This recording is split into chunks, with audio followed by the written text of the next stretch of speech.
ಶರಣು ಶರಣಾರ್ಥಿ ನಿಮ್ಮ ಶರಣು ವಸ್ತ್ರದು. ಇವತ್ತು ನಾವು ಬೀದರ್ ಜಿಲ್ಲೆಯ ಬಸವ ಕಲ್ಯಾಣ ತಾಲೂಕಿನ ಬಸವ ಕಲ್ಯಾಣದಲ್ಲಿ ಇದ್ದೀವಿ.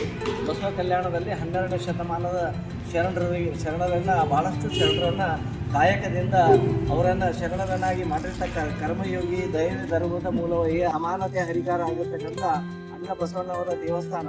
ಇಲ್ಲಿ ನಾವು ಬಸವ ಕಲ್ಯಾಣದಲ್ಲಿ ಬಂದು ಸಾಕಷ್ಟು ಇಲ್ಲಿರ್ತಕ್ಕಂಥ ಎಲ್ಲ ಶರಣರ ಒಂದು ದರ್ಶನವನ್ನು ಮಾಡಿಕೊಂಡು ಅನುಭವ ಮಂಟಪದ ದರ್ಶನವನ್ನು ಮಾಡಿಕೊಂಡು ನೂತನವಾಗಿ ನಿರ್ಮಾಣಗೊಳ್ತಕ್ಕಂಥ ಆಧುನಿಕ ಸ್ಪರ್ಶದೊಂದಿಗೆ ಆಗ್ತಕ್ಕಂಥ ಒಂದು ಅನುಭವ ಮಂಟಪದ ಕೂಡ ಆ ಒಂದು ಕೆಲಸವನ್ನು ನೋಡಿಕೊಂಡು ನಾವು ಇಲ್ಲಿ ಅಣ್ಣ ಬಸವಣ್ಣನ ಈ ಒಂದು ಮಂದಿರಕ್ಕೆ ಬಂದಿವಿ. ಈ ಮಂದಿರ ಬಹಳ ಅದ್ಭುತವಾಗಿರ್ತಕ್ಕಂಥ ಈ ಮಂದಿರದ ಒಂದು ವಾಸ್ತುಶಿಲ್ಪವನ್ನು ನೋಡಿದ್ರೆ ಇಷ್ಟು ಅದ್ಭುತವಾಗಿರ್ತಕ್ಕಂಥ ಒಂದು ನಾವು ಈ ಒಂದು ಮಂದಿರವನ್ನು ನೋಡ್ಬೋದು. ಇದರ ಸುತ್ತಮುತ್ತ ಇರ್ತಕ್ಕಂಥ ಎಲ್ಲ ಕಂಬಗಳು ಮತ್ತು ಒಳಗಡೆ ಇರ್ತಕ್ಕಂಥ ಒಳ ವಿನ್ಯಾಸ ಮತ್ತು ಮಂದಿರದ ಗರ್ಭಗುಡಿಯಲ್ಲಿ ಅಲ್ಲಿ ಇರ್ತಕ್ಕಂಥ ಬಸವಣ್ಣನವರ ದರ್ಶನವನ್ನು ಮಾಡಿದೆವು. ಮತ್ತು ಜೊತೆಗೆ ಎಲ್ಲ ಶರಣರ ವಚನಗಳನ್ನು ನಾವು ಈ ಒಂದು ಮಂದಿರದ ಆವರಣದಲ್ಲಿ ಗೋಡೆ ಮೇಲೆ ನಾವು ಕಾಣ್ಬೋದು. ಈ ರೀತಿ ಬಹಳ ಸುಂದರವಾಗಿರ್ತಕ್ಕಂಥ ಈ ಒಂದು ಬಸವ ಕಲ್ಯಾಣದಲ್ಲಿ ಬಂದ ಮೇಲೆ ಅಣ್ಣ ಬಸವಣ್ಣವರ ದರ್ಶನವನ್ನು ಪಡಿತಕ್ಕಂಥ ಆ ಅಣ್ಣನ ಬಸವಣ್ಣನ ಬಂದು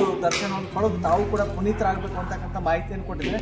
ಈಗ ನಾವು ಮುಂದೆ ಇಲ್ಲೇ ಪಕ್ಕದಲ್ಲಿ ಇರ್ತಕ್ಕಂಥ ಅಣ್ಣ ಬಸವಣ್ಣವರು ಅಲ್ಲಿ ಕುಂತು ಎಲ್ಲರ ಜನರ ಒಂದು ಸಮಸ್ಯೆಯನ್ನು ಕೇಳ್ತಕ್ಕಂಥ ಮತ್ತು ಎಲ್ಲರಿಗೆ ಒಂದು ಪರಿಹಾರವನ್ನು ನೀಡ್ತಕ್ಕಂಥ ಅನ್ನದಾಸೋಹ ಮತ್ತು ಭಾಳಷ್ಟು ಸಾಮಾಜಿಕ ಕ್ರಾಂತಿಗಳನ್ನು ಮಾಡಿರ್ತಕ್ಕಂಥ ಆ ಒಂದು ಪರುಸಕಟ್ಟೆಗೆ ಕೂಡ ನಾವು ದರ್ಶನಕ್ಕೆ ಹೋಗ್ತಾ ಇದ್ದೀವಿ.